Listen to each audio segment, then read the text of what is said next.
Teramat penting untuk menjadikan perhatian kita bersama bahawa tahapan demi tahapan dalam rangka kampanye pemilu Presiden dan Wakil Presiden 2024 telah dilalui bersama oleh pihak terkait, pemohon dan juga pasangan calon Presiden dan Wakil Presiden nomor urut 1 dan seterusnya tidak kami bacakan. Artinya secara sadar maupun diam-diam pemohon telah menundukkan diri pada kaedah proses tahapan yang telah berlangsung tanpa adanya penolakan. Hal ini pula dapat dipandang sebagai satu persetujuan diam-diam atau silent consent yang pada intinya satu pernyataan kehendak yang dilakukan oleh satu pihak kepada pihak lain yang bersangkutan tidak menyatakan keberatan atau penolakan atas tindakan yang dilakukan oleh pihak tersebut kepadanya sekalipun maksud tersebut sudah diberitahukan.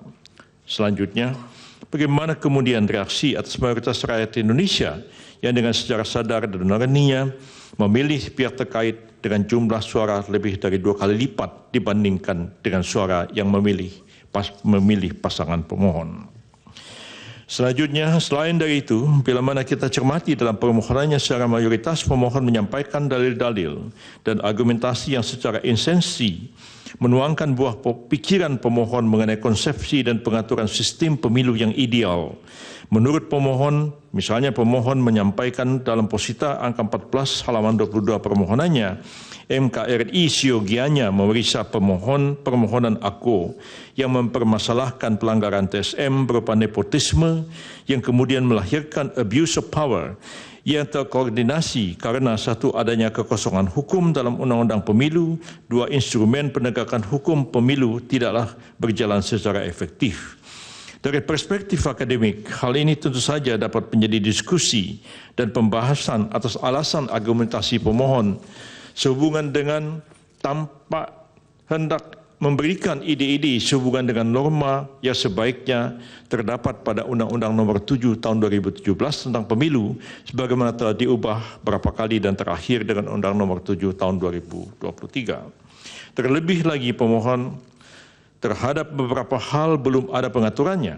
Namun demikian, sebagaimana kita maklum, buah pemikiran pemohon mengenai ide-ide sehubungan dengan norma-norma yang sebaiknya terdapat di dalam undang-undang pemilu itu, bila mana hendak ditindaklanjuti seharusnya melalui proses politik hukum yang berdasarkan konstitusi, dilakukan secara bersama-sama Presiden dan DPR, bukan melalui forum ini. Menarik bila mana kemudian kita mengutip pernyataan pemohon dalam hal ini Profesor Dr. Mahfud MD pada 1 Maret 2024 yang kami kutip sebagai berikut. Oleh sebab itu, apa yang kami lakukan ke MK bukan mencari menang, tapi beyond elections, maka masa depan bukan sekedar pemilu hari ini, tapi masa depan ratusan tahun yang akan datang, demokrasi kita harus sehat. Hal ini terang dan jelas menunjukkan bahwasanya permohonan AKO disusun sebatas sebagai narasi dan buah pemikiran pemohon sebuah norma yang menurut pemohon baik untuk kemudian dituangkan dalam undang-undang pemilu maupun peraturan perundang-undangan yang relevan untuk masa yang akan datang. Jelajahi cara baru mendapatkan informasi. Download Metro TV Extend sekarang.